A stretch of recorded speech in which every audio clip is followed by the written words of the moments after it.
So, yeah, a lot of people have a lot of guilt about buying food online. And when I say I do it, they're like, oh, my God, you do? And I'm like, yeah. And so does the Bon Appetit test kitchen. And, like, so should you.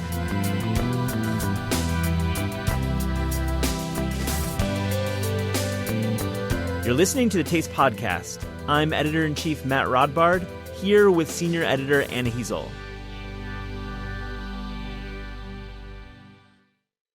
Carla Lalli Music is the food director at Bon Appetit and the author of a great new cookbook, Where Cooking Begins. Also on the show, taste contributor Max Falkowitz answers a burning reader food question. Matt, tell me about Carla's book. Tell me about Where Cooking Begins. Anna, I love this book for real. I've cooked like 10 things out of it, and it's definitely going to remain on my stack for a very long time. How is this cookbook going to change the way I actually cook? And it's going to actually start with the way you shop, because there's an extreme thoughtfulness in the way that Carla lays out the act of shopping. She doesn't have hard rules, but insists that there's fun shopping and necessary shopping, which can also be done online. The necessary stuff is like my dishwashing soap. Exactly. Like, go out and go to the butcher, go to the farmer's market, have fun with this act of shopping, but also know that there's not fun shopping involved. And yes, do that in online, like Instacart. We talk about it extensively, how Instacart is changing the way many people are shopping. But then have fun with the times when it's fun. So you're not just doing this one trip where it's half fun, half not fun. You have the car full of groceries, you get home, you unpack them, and you're like, fuck, I'm so tired. I do not want to cook. Kind of takes the edge off that. It does. Fun shopping and not fun shopping. Just think of it that way. It's really smart. Here's Matt talking to Carla.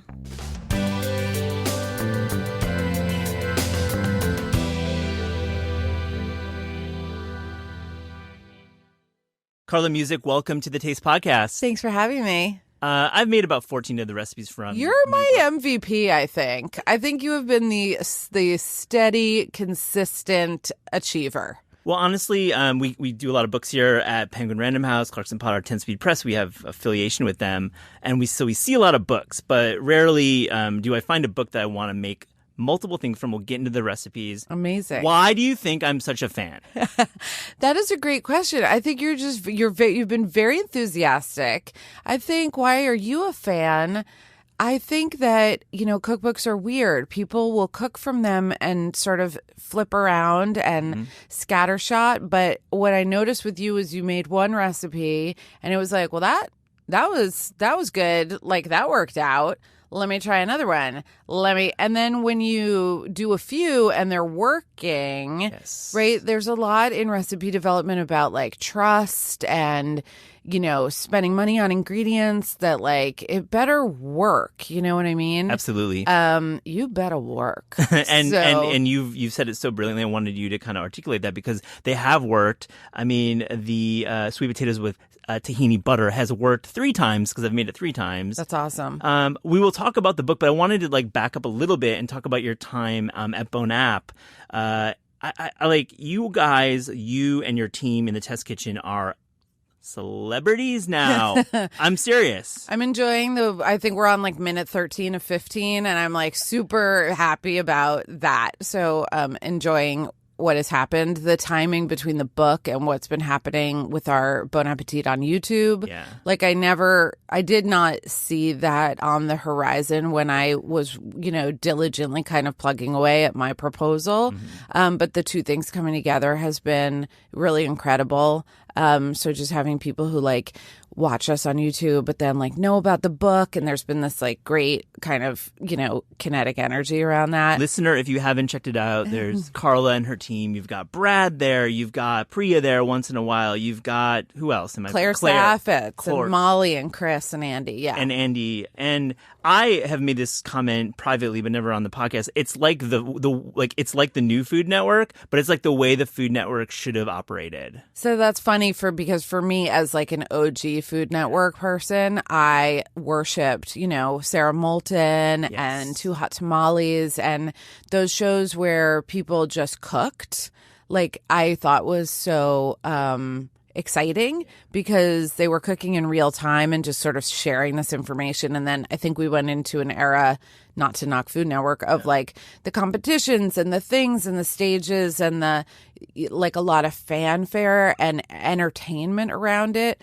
I love doing the videos and I love working with the people in the test kitchen because the guidance that we got or the direction that we got from the beginning was like, guys, just like everybody stop trying to be some other thing that you think you're supposed to be from watching food shows. Just like everybody just act normal. You're like hilarious people, naturally. I mean, that was, it's you act differently when there's a camera and a sound and they put a mic on you and they're like, okay, Carla, like, go, like, start.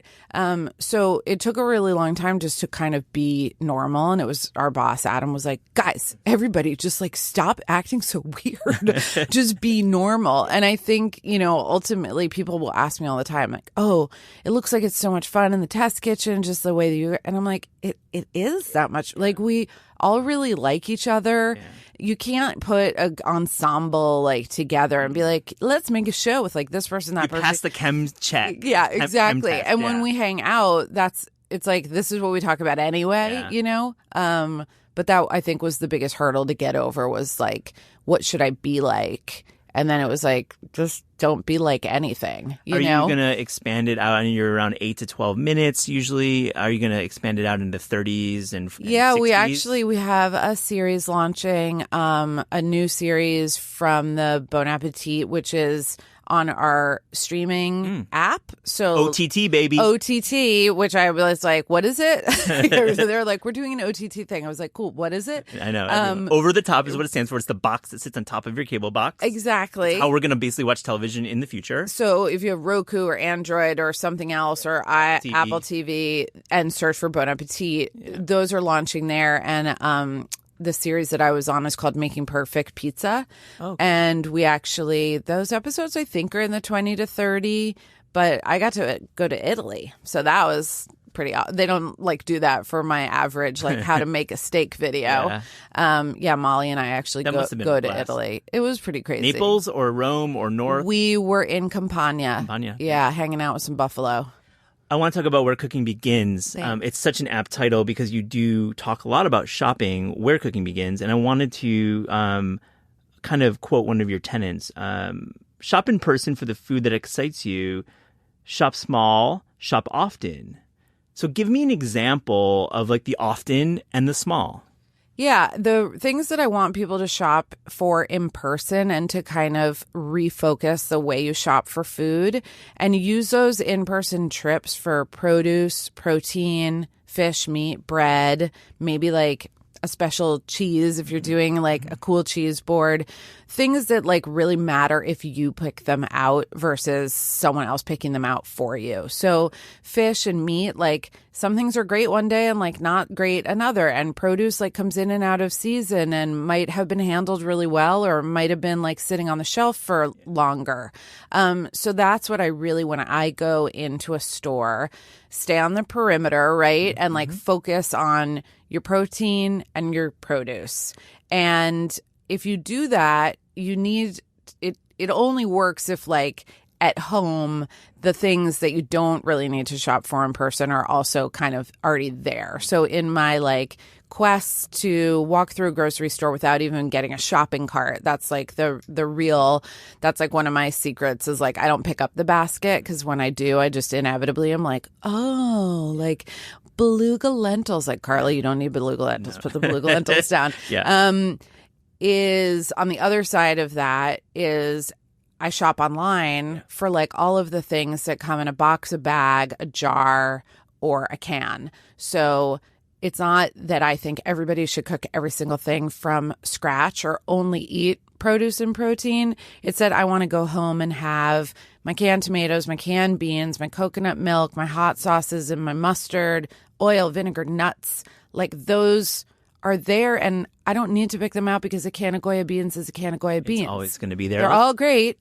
You should totally have them, but you don't have to schlep them. And you talk about openly, you talk about with a lot of like passion about shopping online for groceries, which is something that I discovered maybe a year and a half ago with Instacart. Yeah. And I feel like it's not talked about enough in food media. But as you say, it's like essential. So how do you shop online? So, yeah, a lot of people have a lot of guilt about buying food online. And when I say I do it, they're like, oh my God, you do? And I'm like, yeah. And so does the Bon Appetit Test Kitchen. And like, so should you. How do I shop online? So I really use shopping online for everything I don't want to lug, right? Everything where the quality of that ingredient is constant. So, and it's not only pantry in the sense of like, I think pantry, when you say pantry, people think dry goods, right? Beans, salts, and oil. My pantry also includes like citrus, milk, yogurt, butter, things, all of those things you can purchase online. If you know the brand that you like, you're getting convenience, and also with that convenience is time. And you get the time to then spend in your kitchen and cooking what you want to cook. And I think back to online cooking, shopping, the algorithms are incredible. Right. Like they will give you the shopping list that they think you will have, and the predictive nature of it is getting better and better. Yeah. You can even create like your own list, your orders, shop from your last order, pull something up, your favorites. And then, I think there's delivery fees. There's things to take into consideration when you give that advice. And I don't want to kind of gloss over that. But I also think that it has become a buyer's market. There's so much more options. And across the country, there's like Peapod. You can order online and just pick up at a lot of grocers or across the country that are not all in like this New York City urban area. This isn't an urban thing. This is a suburban thing, and it will soon be probably spreading out more and more to the less urban areas. And I've found with the online shopping, when you have multiple vendors, then you're price comparing. Yeah. And it's just gotten easier and easier to get what you want and pay less for it. And make it work for you. Look, if you're in a store and you're picking up the 3 things that you need, and you're like, oh, I also need olive oil, like obviously buy it there. You know what I mean? But if you can set yourself up, for me, the time that I gained, it also gave me this experience of shopping for food where I didn't have a gigantic list. I didn't have a huge checking out, like being online and bagging all the stuff and then getting home and unpacking all the stuff and then putting it all the way to the point where I would get my food away and be like, well, I'm not You're cooking. exhausted. You're tired. I'm so over it. Yeah, like I don't even want to cook anymore. Like I'm like, ugh, where am I going to put this thing? So now I shop for things without a recipe. I go in, I'm like, well, it looks good. What's sort of like, what am I in the mood for? What do I want to do? And then I get home and I'm like, start just pulling stuff out of the cabinets and the drawers. Well, I think your book does a really nice job of illustrating how you can kind of spin recipes, and you have this option like A, B, C, D, E, right? Right. And that's just the way you've learned to cook at home, right? And adapted. You mean riffing based on what I have in the house? Yeah, I really do think that is, and I say this in the book, like making substitutions is the mark of a confident cook. I think a lot of people who are gaining confidence as a cook think that substituting is a cop-out, or that the recipe won't be as good if they make those changes, and get very like wedded to exactly what it says. And I can tell you from experience with developing recipes, like, there are recipes in the book that I had a certain spice, mix in mind, and I was working on writing the cookbook. What's one example?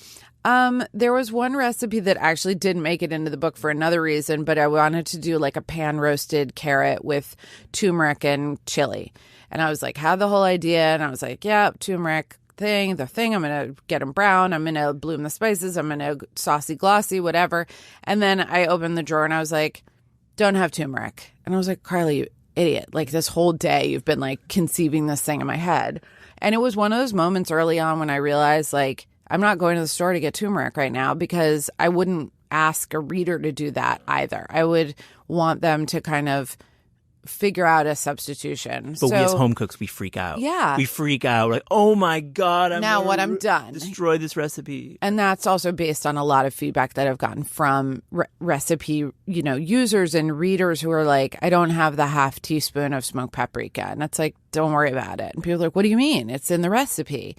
So I really wanted people to feel like this this ingredient is here because it's fulfilling a function, and a lot of other ingredients can fulfill the same function. Like, it's fine. It's like Samin's kind of method as well. That's right. That's kind of that idea. And when you say that you've made the sweet potatoes with the tahini butter 3 times, like, that's exciting to me, because I hope that the 4th time you make it, you actually don't have to look at the recipe. Yeah. And if you didn't have lime juice to make that butter mixture, but you had unseasoned rice vinegar, you would be like, I'm using that. Like, I thought I had a lime, but I don't. That doesn't mean I can't make this. It just, the lime is there because you need something tangy and sour, because sweet potatoes are like sweet and starchy. And that is like, that excites me when I get feedback from people who are like, Carla, one of my coworkers was like, I made a recipe from the book. Don't get mad at me. I changed a couple things. And I was like, what did you do? And she was like, well, it said to use almonds, and in the spin it list, it said I could use, hazelnuts or cashews, but I didn't have that, so I used pistachio. And I was like, if everybody could be like this, you're going to be. The recipes are in good hands. Was that the charred broccoli salad with cheddar, dates, and honey? No, she was making the pan-roasted Romanesco. Which I've made as well. That's a beautiful. But let's talk about that charred broccoli. So I've made it a few times. Let's walk us through. This is one of my favorite recipes. I really like the sweetness and the saltiness balancing out. Yeah. I think one of the things that I like about also the method for the broccoli, so you leave it in really big florets. And this is something that goes back to using the whole thing instead of trimming stalks and then not knowing what to do or wasting. I leave like quite a bit of stalk on the broccoli, and then you it's less cutting, first of all. So, like, prepping it doesn't take as long because you don't have to cut it into such less small... mess, because it's like destroying your cutting exactly. board. You don't have, like, little bitsy florets flying all over the place. And then you cook those, like, it's almost like skin side down on a fish. Like, you just cook it on the cut side down to get, like, a lot of color and a flavor development. But then you leave it really crunchy. So it's one of these, like, cheap tricks that I love of, like, one ingredient kind of giving you multiple texture payoffs. Yep. And it just comes down to like how you treat it. And then is it Gouda? Oh, you had cheddar as the number one, but Gouda would be pretty Gouda dope. would work in there. Yeah. So cheddar and the dates and nuts and honey. And honey. Which I love. Right. Like, honey is something we don't cook with enough on the savory side, I feel. It's more of a baking ingredient. But honey, like, that's, broccoli is cabbage, so that's sweet and bitter flavors, like the way that you would add I could see putting honey into like a dressing where you're using radicchio, or honey mustard is another good example. Honey mustard would be good. Yeah. And it must have needed it because I put it in there. I stand pretty hard for the wheat berries, roasted squash, buttermilk, lemon, and herbs. Yeah. Grain bowl. I mean, it's a grain bowl, very, very squirrel. Yeah. But like, why these flavors together? That was one of my favorite recipes also. I love grains. Sometimes I'll just put them on to cook before I figure out the rest of dinner, because it's like, well, worst case scenario, I'll have some already cooked grains. Yeah. And that's a very like seasonally adaptive recipe, because you've got the squash, so you have the chewy kind of nutty grains. Then the squash are, they get really sweet, and it's a very spoonable texture. So you've got this like chewy, creamy, and then a nice punchy dressing that has acidity and spice. Which I love using. I love using buttermilk. I feel like it's underutilized. My one thing with buttermilk is you buy like the big thing of buttermilk. So what do I do? I like looked at that buttermilk, and I actually ended up just throwing it away. So funny, because what's amazing about buttermilk is it does not go bad. I know. I knew that, and I just when I look at the date, I just get freaked out. Sorry. So, well, I have a child who really enjoys pancakes. Oh, yeah. So there's like buttermilk will come up a lot for us that way. But buttermilk also is great to thin out anytime you're like want to thin out yogurt. Like, we all buy Greek yogurt now. And if you want to make something that's more dippable, I use buttermilk a lot in dips and dressings. Yeah. It's like great that way, but it's also an amazing marinade. because it has it's sourness, it's salty. Pretty much any protein. It's lactic. It's got like those lactic flavors. So then you could just like pour it over. Don't throw out your buttermilk anymore, Matt. It's crazy. I did it and I thought of you actually when I was Oh, boy. I wasn't like mad at you, but I was like, Carla asked me to buy buttermilk and now I'm throwing it away. And I was like, I'm going to ask you about it. Just like put it on meat. Yeah, or just use it in a dressing like a vinaigrette where you cut half and half with olive oil and buttermilk would be really, really, really good. Why dedicate an entire chapter to eggs? Well, I could have had even more egg recipes. People love, I think we've grown up, right, in the era of put an egg on it, right? So for me, we're it was over like, that though, Carla. I know. So it's like put an egg on it, under it, next to it, with it. And for me, eggs are one of those pantry ingredients that we always have, but that they're also a great source of protein and like a perfect food. They're really quick cooking.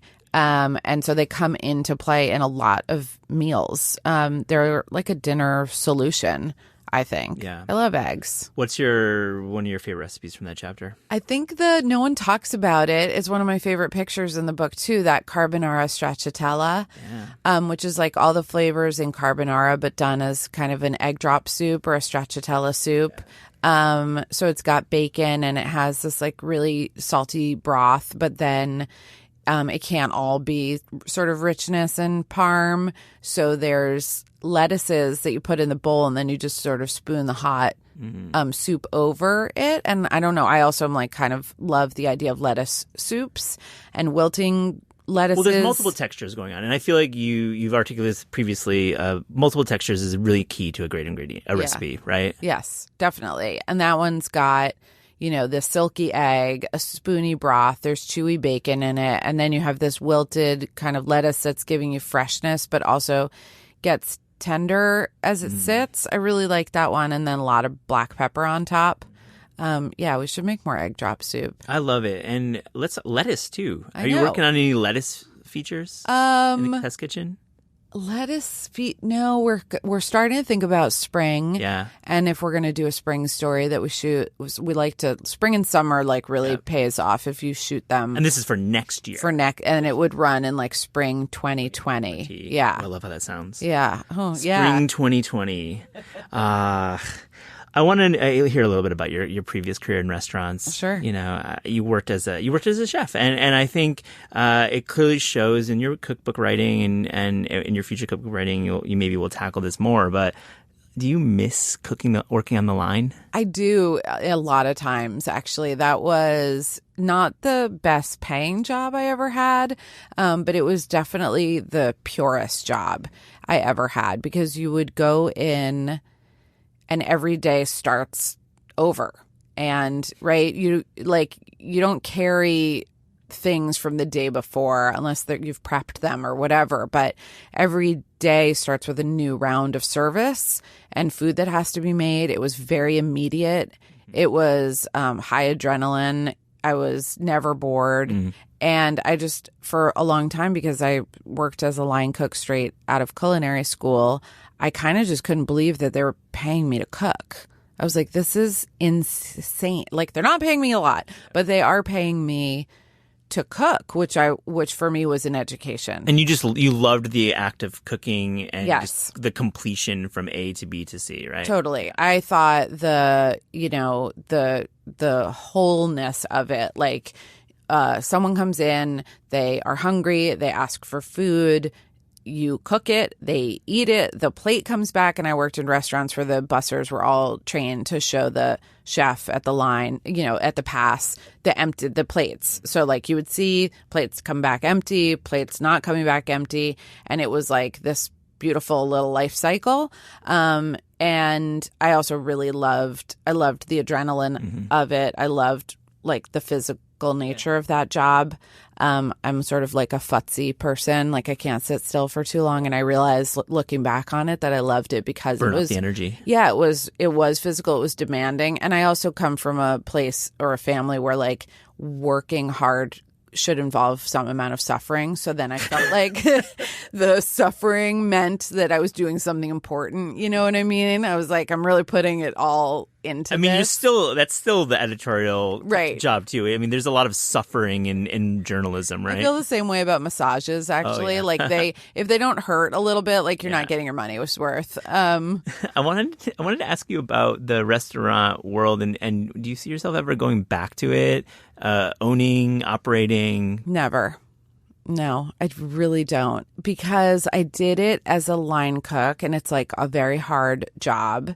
And then I did it from the managerial side. So I was a kitchen manager. Yeah. Then I was an operations person. And then I was the first general manager at Shake Shack in Madison Square Park. And I really thought that was what I was going to do when I started cooking. I was like, I'm on the path. I'm going to line cook. And then sous chef, executive sous chef, chef, owner, operator. Like that was really my dream.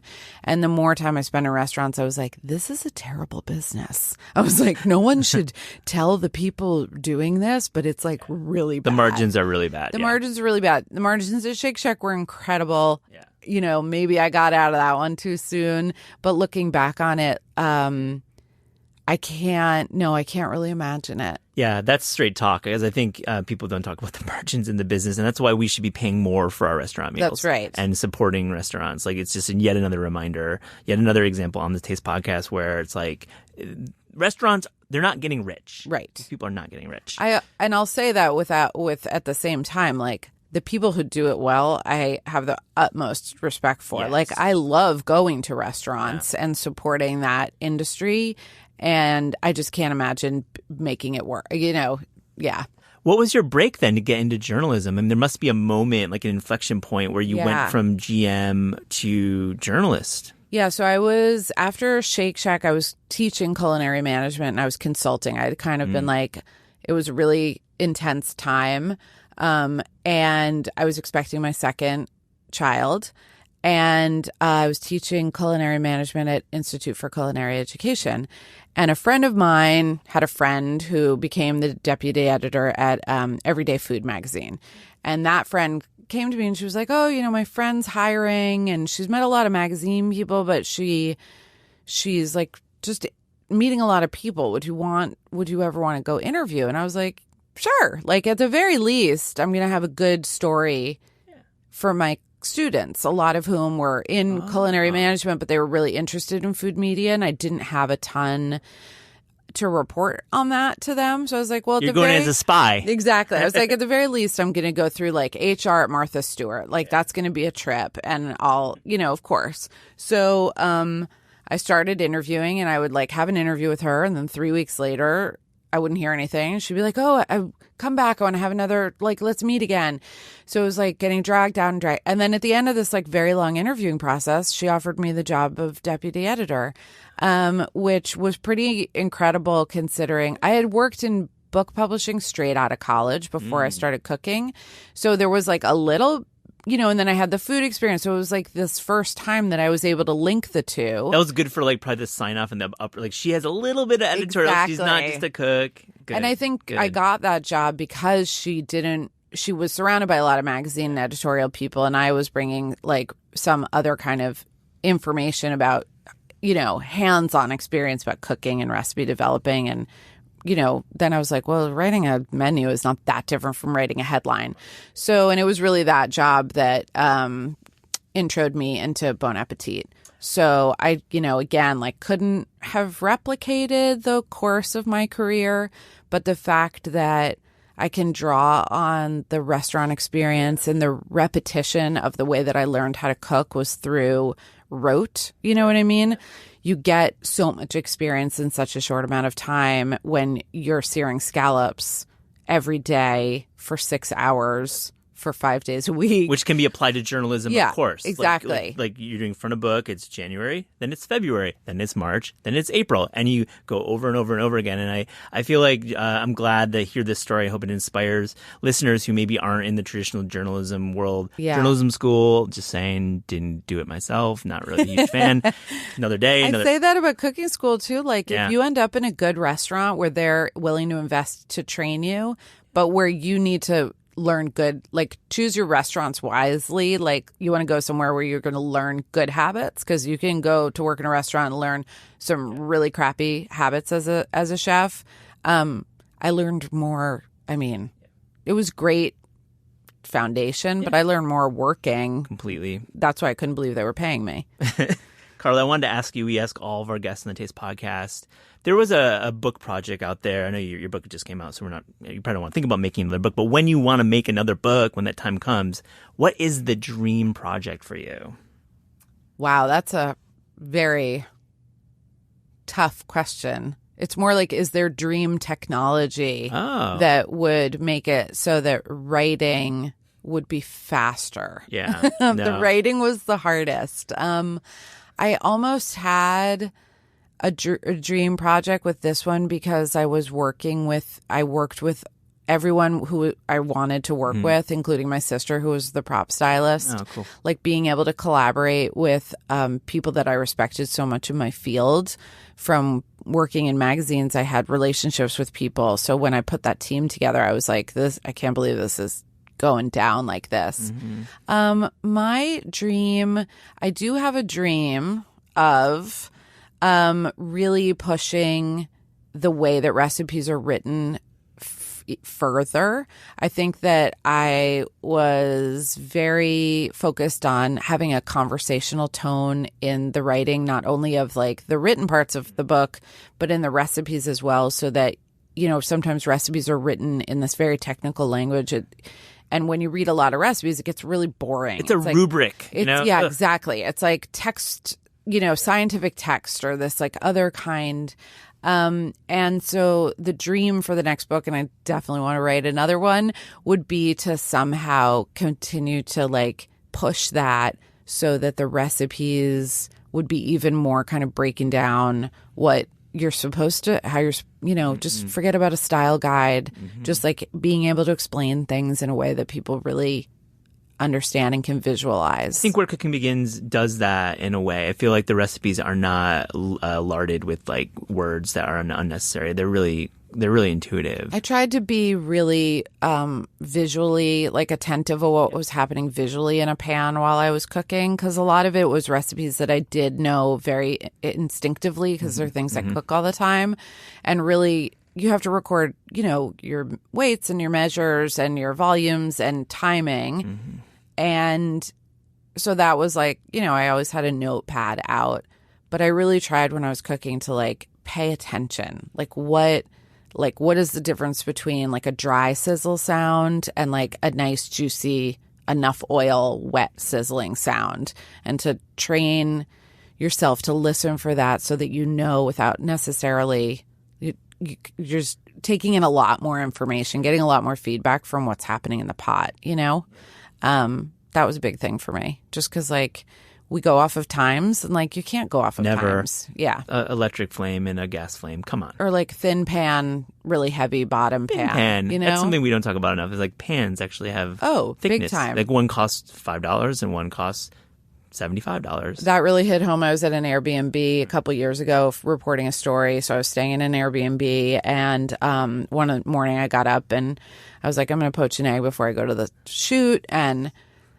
the place was lovely. They had great taste, but they had the crappiest kitchen stuff. And I had a pan. I know how to poach an egg, okay? I like took this pan. I was coated with this weird thing and had grooves on the bottom. And it was like this giant plastic coated spoon. And I literally was like, I don't even know what's happening, but I have a pan of simmering water and somehow the egg is stuck to the bottom of the pan. It just like went boom to the bottom. And it just made me realize like that cooking is so much harder when you can't rely on the quality of the equipment. Yeah. Like it's such it changes everything. I was like, I don't know what's happening. I'm pretty sure I'm doing it the way I always do. And like I just stuck a poached egg to the bottom of the pan. Yeah, listener, take that away. It's like good advice. Like maybe spend a little bit extra on that pan, or if it's not working, it might not be your fault. It might be your equipment's fault. Exactly. Carla Music, thank you for joining the Taste Podcast. Thanks for having me.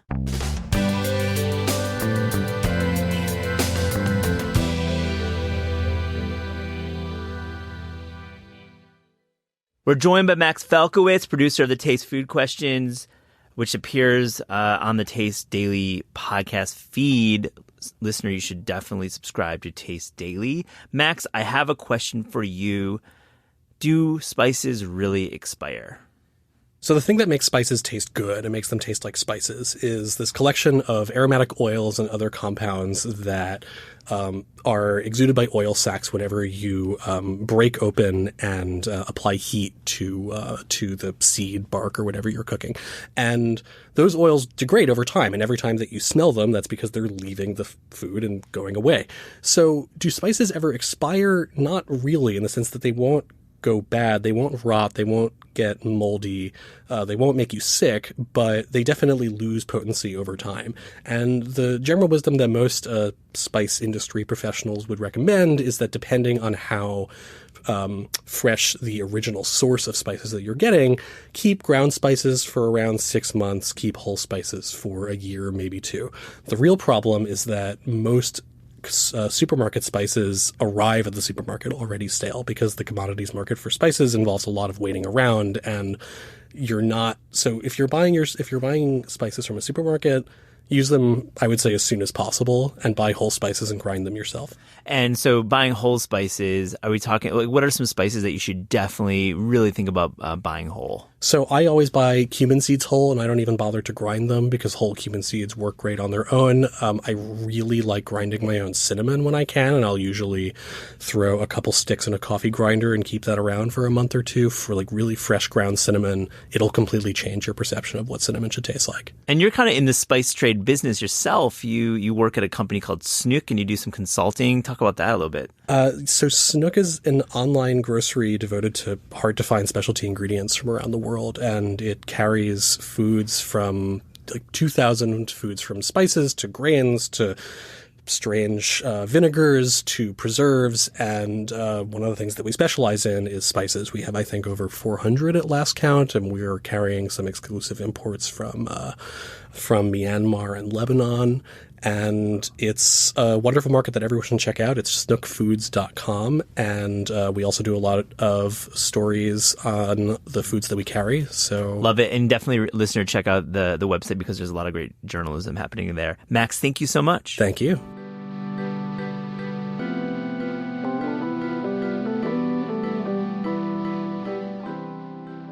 The Taste podcast is hosted by Matt Rodbard and me, Anna Heasel. The show is produced by Gabrielle Lewis, studio recordings by Pat Stango, theme music by Steve Rydell. Interviews are recorded live at Books Are Magic in Cobble Hill, Brooklyn, and at Penguin Random House Studios in Manhattan. Visit Taste online at tastecooking.com. Thanks for listening.